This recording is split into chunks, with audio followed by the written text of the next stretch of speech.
Hola, nuevamente juntos como cada semana en Mitos y Leyendas de América, el espacio donde los susurros ancestrales cobran vida a través de las voces de sus pueblos. Hoy nos embarcamos en un viaje sutil y envolvente, explorando mitos y leyendas que narran el misterioso origen del viento. Desde los valles ocultos de los Andes hasta las vastas llanuras de Norteamérica, cada susurro del aire cuenta una historia, una enseñanza de nuestros ancestros. Acompáñame en esta travesía sonora donde el viento nos guiará por historias de creación, de poderes invisibles que modelan el mundo. Iniciemos este viaje.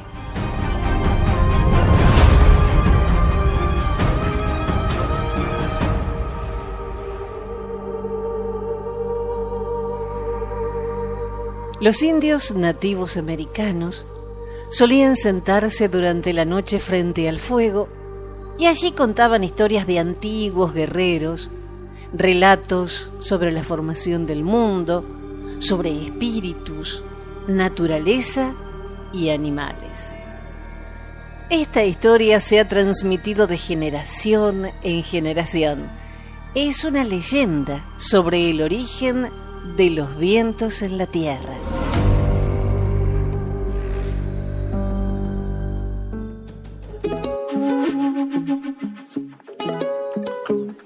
Esta es la leyenda del viento de Oche Califa. Una noche iba caminando por el bosque cuando me encontré con una ronda de animales, no de gauchos, porque de ser así andaría dando vueltas el mate y tal vez la guitarra. Pero los animales no matean ni tocan instrumentos. Eso sí, algunos cantan muy lindo, como los jilgueros, que viven numerosos por aquí. Pero regresemos de puntitas a escuchar qué historias cuentan. Hace muchos años, relataba la vicuña, un indio joven se enamoró de una indiecita, pero ella era princesa y él no podía convencer a los padres de que lo aceptaran como novio. Así y todo, la princesa lo quiso en secreto. Entonces se encontraban al caer la tarde detrás de unas montañas y charlaban y soñaban con poder un día casarse y tener hijos. El indiecito sabía tocar la quena muy bien e inventaba melodías muy lindas. Lamentablemente, llegó un día en que los padres anunciaron que casarían a la hija con un príncipe del más al norte, para que de esa manera una sola familia fuera dueña y señora de la región. «No hay felicidad para el pobre», exclamó el carancho. «Exacto». Y el hecho finalmente se produjo. Aunque un día antes de tener que partir la princesa a conocer a su futuro esposo, se reunió con el indiecito y le dijo que ella solo iba a quererlo a él en su vida y que no lo olvidaría jamás. «Hubiesen huido juntos», propuso un guanaco. «Imposible», dijo la vicuña. Una india vieja le seguía siempre los pasos a la princesa, y aunque la dejaba que se viera con el indio pobre, jamás hubiese permitido que se escapara, porque si no, ella ligaría una tunda de palos. «¿Y qué pasó entonces?», preguntó el zorro. La princesa se fue. Iba custodiada por un grupo de indios armados. Desde lo alto de un cerro el indiecito la vio partir. Sacó la quena que llevaba bajo el poncho y tocó una melodía bellísima para que ella lo escuchara. Después... «¿Qué importa del después?», dijo el suri con los ojos nublados por la emoción. «Cierto, pero la cosa es que el indiecito subió a las más altas montañas que están siempre nevadas y allí se perdió para siempre. Aunque, eso sí, No ha muerto. ¿No? Preguntaron varios animales muy admirados. No. Ustedes han oído que a veces el viento trae una música, ¿no es cierto? Un lamento triste. Bueno, es música de la quena dolida del indiecito, que ahora es un viejo que se niega a morir. Como antes, se negó a tener otra oportunidad de ser feliz en la vida. Todos quedaron impresionados con el relato. Y como era tarde, uno a uno los animales buscaron su refugio para pasar la noche. También se fue el viento, como quien llora.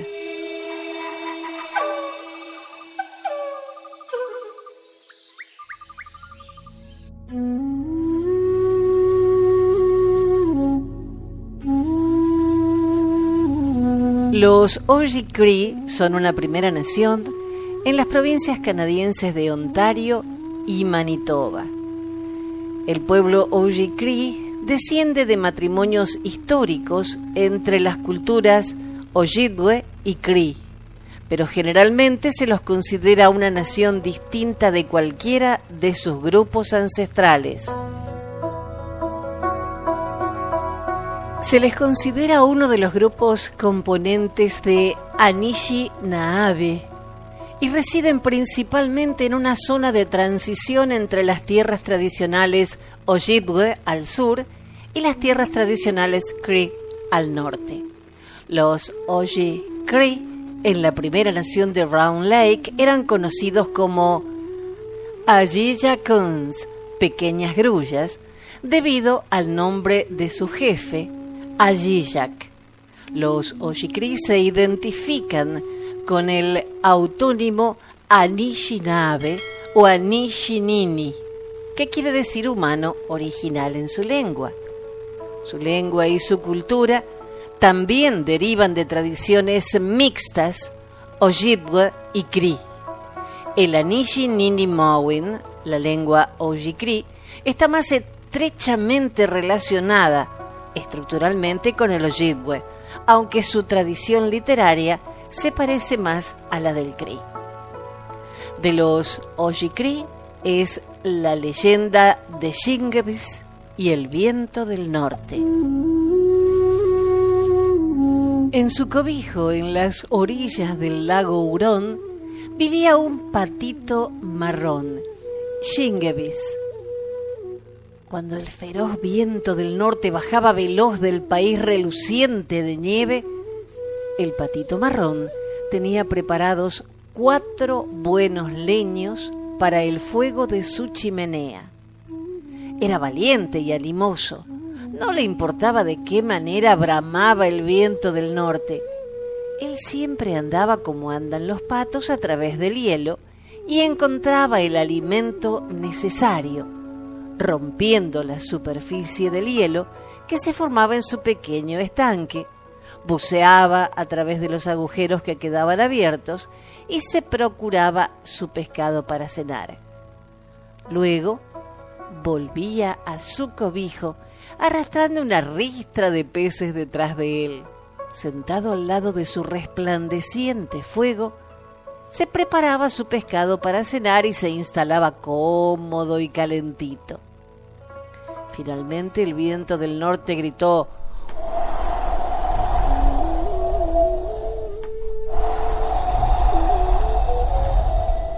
¿quién se atreve a desafiar al gran jefe viento del norte? Todas las criaturas le temían, excepto Shingebis, el patito marrón, que trataba a viento del norte como si fuera un vientecito de nada. Así que viento del norte mandó ráfagas frías, heladas, formando altos montones de nieve, hasta que ningún pájaro o animal se atrevía a ir en socorro de Shingebis.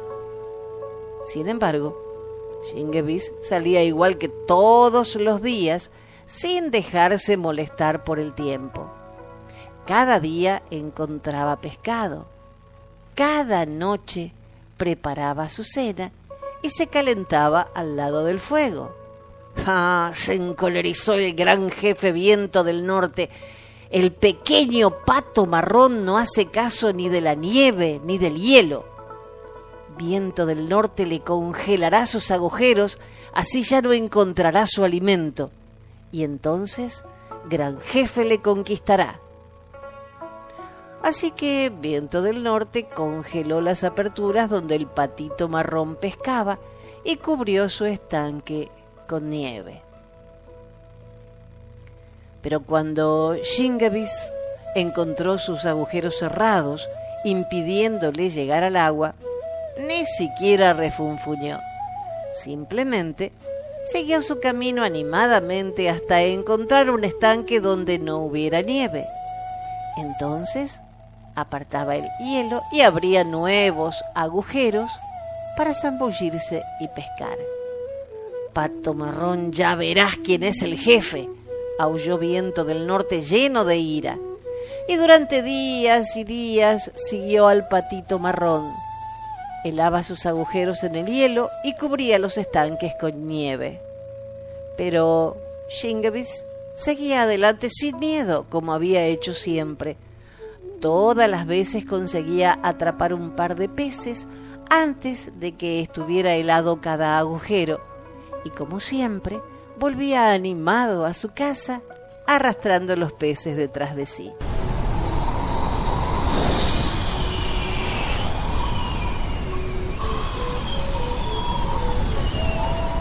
Bramó enfurecido Viento del Norte.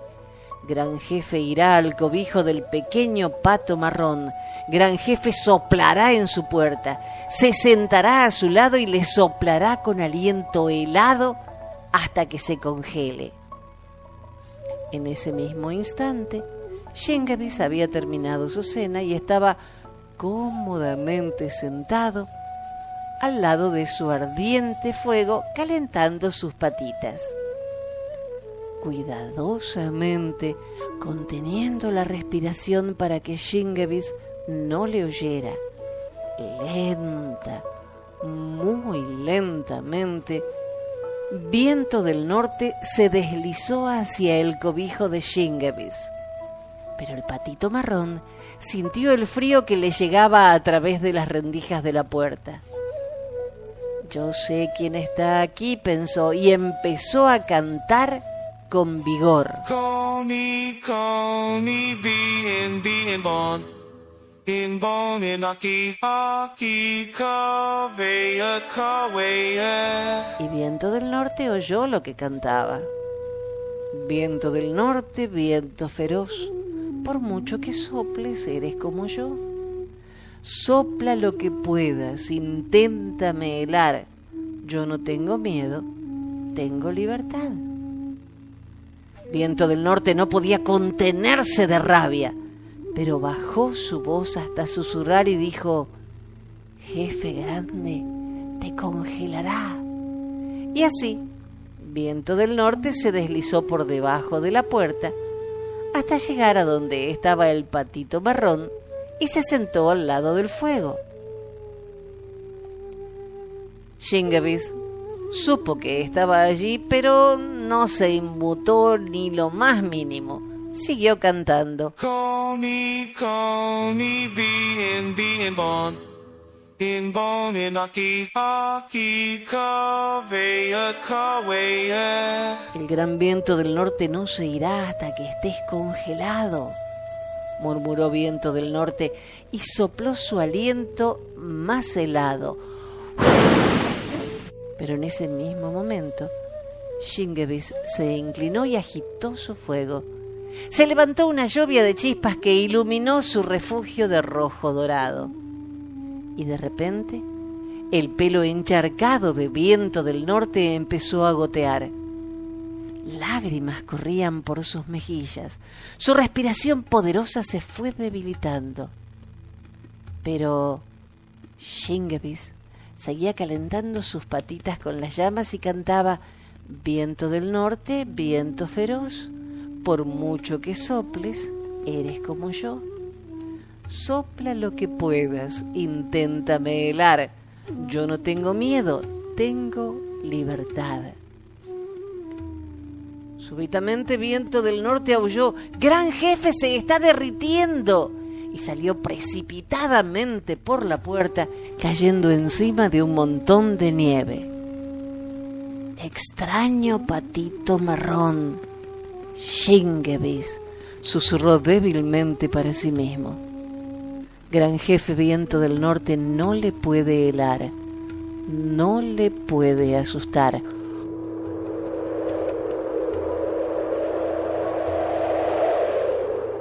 Viento del Norte le dejará tranquilo. El gran espíritu está con él.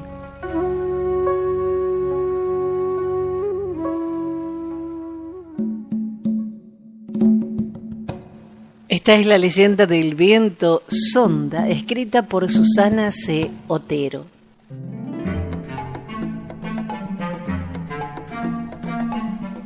Dicen los ancianos sabios que hace tanto tiempo atrás que sería difícil decir cuándo, vivía al pie de las montañas, en la que hoy conocemos como San Juan, en la República Argentina, un muchacho fuerte y ágil, cuyo nombre era Gilanco.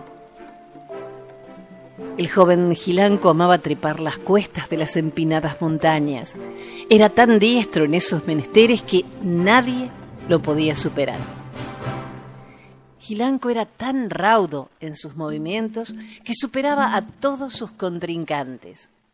Sabía saltar con tal destreza que muchos lo comparaban con un puma. El muchacho amaba ir al monte y disparar sus flechas sin fallar jamás. Claro que en esas incursiones ningún animal quedaba con vida. Por ello, muchos huían al verlo, y allá iban alpacas, vicuñas, pumas y aves. Al enterarse Yastái, el dios protector de los animales, se enfureció. Nadie le daba a Gilanco permiso para matar por matar, solo por diversión. Cierta vez Gilanco sobrepasó sus propios límites, exterminando una familia entera de guanacos. La furia de Yastái no se hizo esperar y fue en busca del cruel muchacho. Debajo de un frondoso algarrobo, Gilanco dormía la siesta. Yastái lo despertó. Al ver al dios ante sí, el muchacho palideció y tembló de miedo. El rostro de Yastái lo decía todo. Estaba mucho más que enojado. El joven, que no había tenido piedad con sus hermanos inferiores, quiso gritar, pero de su garganta no afloró ni una queja. Parecía que la lengua de Gilanco estuviese anudada y por más terror que sintiese, estaba paralizado. Las gotas de sudor corrían por su cara y su frente. Un frío helado le corría por el cuerpo. Comenzó a temblar. Los dientes le castañeteaban y le era imposible dominarse. Ahora sufría, tal como sus víctimas lo habían hecho. Por fin Yastái habló. «Escucha, Gilanco, te has sobrepasado y vengo a advertirte, pero solo te lo diré una vez. No apruebo tu falta de corazón. Deja a mis animales en paz o el castigo será ejemplificador. Utiliza tus dones para beneficiar a tu gente». Y agregó, «Yastái ha hablado». Y tal como vino, desapareció. Por un tiempo Gilanco se cuidó de cometer desmanes, pero con el transcurso de los días volvió a las andadas y nuevamente disparó sus certeras flechas. Yastái no se hizo esperar. Su conocida voz retumbó en los valles y las montañas. Era su voz de trueno. Entonces el aire se enrareció y negros nubarrones cubrieron el límpido cielo. Nubes de polvo con remolinos gigantes taparon la visión de Gilanco. En el ulular del viento solo se escuchaba Gilanco, Gilanco. Y luego, como si fuese una voz del más allá, tronó la voz de Yastái. Tuviste una oportunidad y tu crueldad es infinita.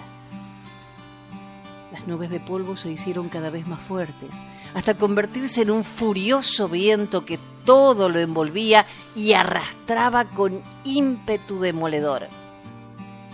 Gilanco suplicó, pero una fuerza poderosa lo arrastraba por los aires. Gilanco rogó, pero la fuerza poderosísima lo envolvió, lo alzó en el aire y lo absorbió con indómita fiereza. De pronto, tal como un suspiro que se diluye en el aire, así desapareció Gilanco. Nunca más se lo volvió a ver. Solo a lo lejos, como nacido de las entrañas de la tierra, se oía su voz como un silbido continuo y aterrador.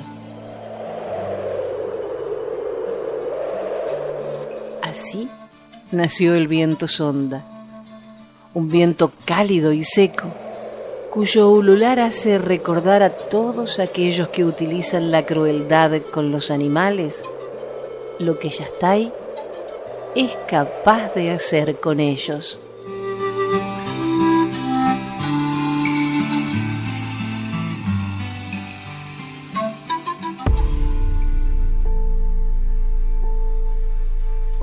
De la Hall nos cuenta que el viento, en lengua navajo, se conoce más comúnmente como Nilchai. En términos simples, Nilchai puede traducirse como el viento o viento santo, pero esa simple traducción no capta el significado completo de la palabra. Para los navajos, el Nilchai se considera el medio de vida. Representa no solo un dios o una persona santa, sino también un medio de comunicación, el acto de respirar y el alma de cada navajo. El viento está presente en prácticamente todos los aspectos de su cultura. Al comprender cómo encaja el viento en cada uno de estos temas, se puede comprender mejor la complejidad y la importancia de este concepto abstracto de viento, para el cual no existe equivalente en las culturas no nativas americanas. Para los indios navajo, Azonotli era el padre del cielo y el dios principal. Él creó el firmamento, la tierra, el cielo. Cada una de las 4 direcciones o puntos cardinales está sostenido por un gigante. Cada dirección está simbolizada por un color: blanco en el este, azul en el sur, amarillo en el oeste y negro en el norte. Estos colores son usados por un curandero, un hombre sagrado, o un cantante durante varias ceremonias para crear hermosas pinturas de arena. Los navajos creen que cada dirección tiene un viento determinado, el cual forma las nubes. Ellos creen que las nubes se producen por el movimiento de las alas de un cisne blanco en cada una de las 4 esquinas.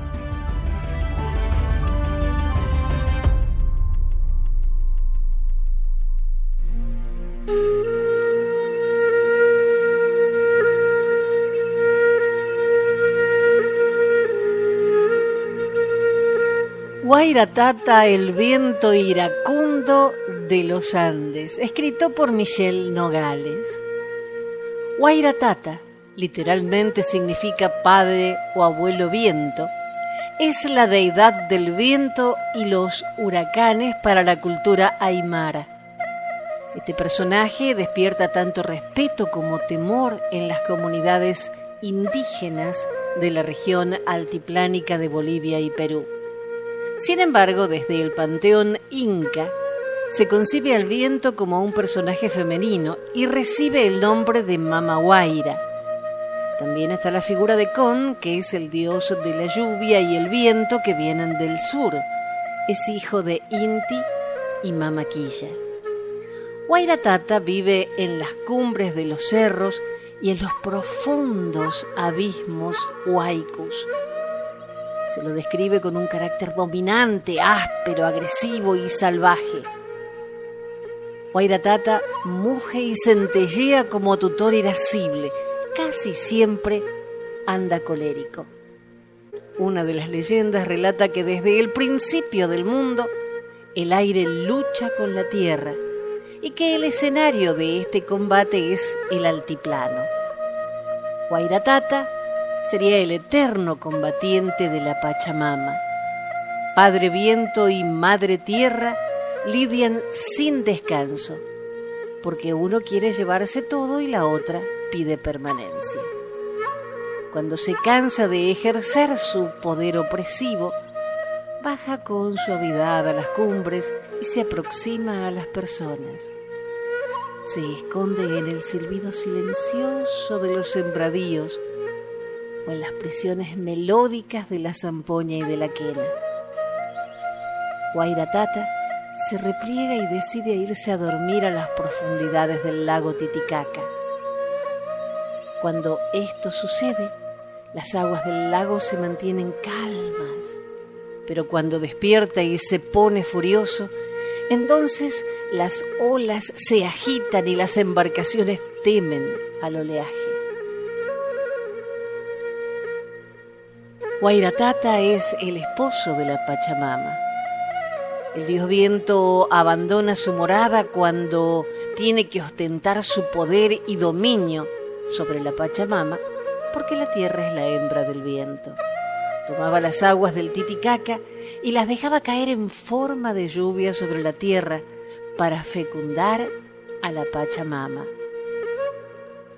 En las culturas andinas el viento posee una cualidad divina, equiparable al sol, Tata Indi, o a la luna, Mama Quilla.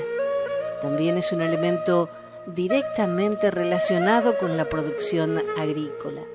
La temporada de vientos suele anunciar el inicio o el final de la siembra y la cosecha.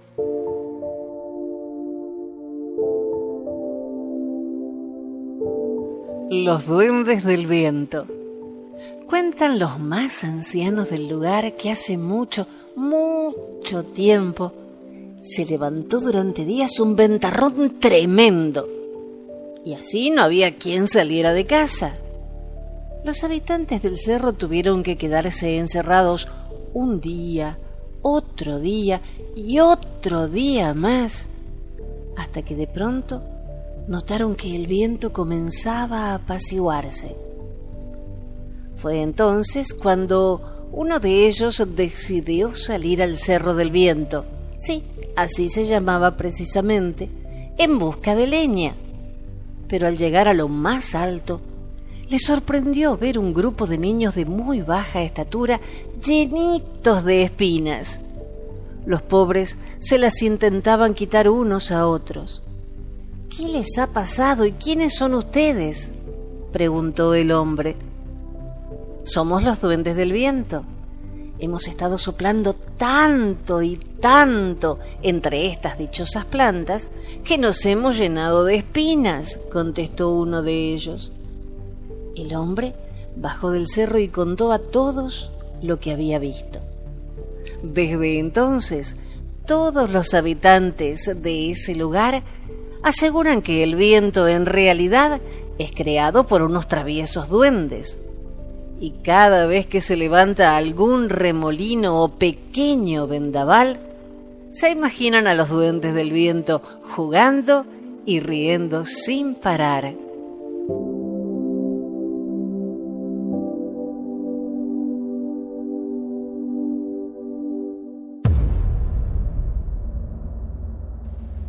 Y así, el viento ha concluido de susurrar sus secretos por hoy.